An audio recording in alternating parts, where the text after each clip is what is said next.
पाहताय खरा सामना न्यूज, माध्यम डिजिटल, बातमी अस्सल। महाराष्ट्र राज्य मार्ग परिवहन महामंडळातील कर्मचाऱ्यांच्या प्रलंबित आर्थिक व सेवाविषयक मागण्यांसाठी सुरू असलेल्या आंदोलनाच्या दुसऱ्या टप्प्यात संयुक्त कृती समितीच्या वतीनं द्वारसभेचं आयोजन करून जत एसटी आगारात आंदोलन केले। या आंदोलनात महाराष्ट्र एसटी कामगार संघटनेचे अध्यक्ष अरुण पट्टणशेट्टी, सचिव विलास शिंदे, मोहन वाघमारे, कामगार सेना सचिव टी.डी. जाधव, इंटकचे शिवण्णा तंगडी तसेच सर्व कामगार आदींनी सहभाग घेतला। शासनाकडे पुढील मागण्या करण्यात आल्या। सन 2016 ते 2021 3% वार्षिक वेतनवाढ लागू करा। घर भाडे भत्ता 10%, 20% व 30% प्रमाणे द्या।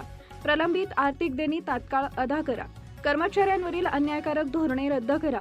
एसटी कर्मचाऱ्यांचं वेतन राज्य सरकारी कर्मचाऱ्यांप्रमाणे करा। तसेच मागील महागाई भत्ता थकबाकी रक्कम अदा करा।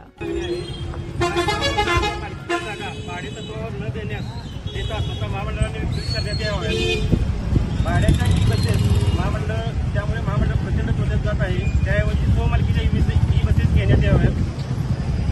सन 2017 पासून ज्या प्रवर्गांना वर्ग 2 कनिष्ठांचा दर्जा देण्यात आला आहे त्या सर्व प्रवर्गांना वर्ग 2 कनिष्ठप्रमाणे वेतन लागू करण्यात यावे, हा एक मागणी आहे। तरी कृपया वरील प्रलंबित प्रश्नांची सोडवणूक की आपण 14 जूनपर्यंत न झाल्यास प्रतिष्ठितीचे आंदोलन करणार आहे असं घोषित केलं होतं। त्याप्रमाणे आपण 15 जूनला आपल्या घंटानाद आंदोलन झालेलं आहे। तरी आजच्या 22 जूनला राज्यभर सर्व आगारामध्ये सर्व मध्यवर्ती कार्यालय, विभागीय कार्यशाळा व सर्व कार्यालयाद्वारे समोर द्वारसभा घेण्याचे आयोजन आपण केलेलं आहे।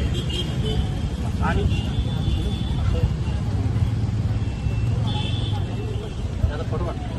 कामगार एकजुटीचा, कामगार एकजुटीचा, संयुक्त कृती समितीचा हम सब 2016 ते 2020 महागाई थकबाकीचा फरक दिलाच पाहिजे। 2016 ते 2020 महागाई थकबाकीचा फरक दिलाच पाहिजे। घर भाडे 10-20-30% दिलाच पाहिजे।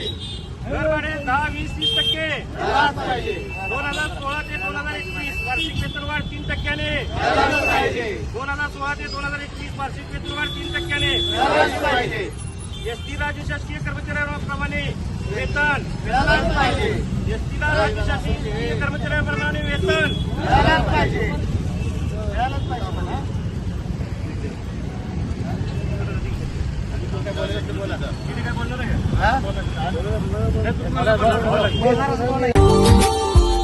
Subscribe now and press the bell icon. Never miss an update.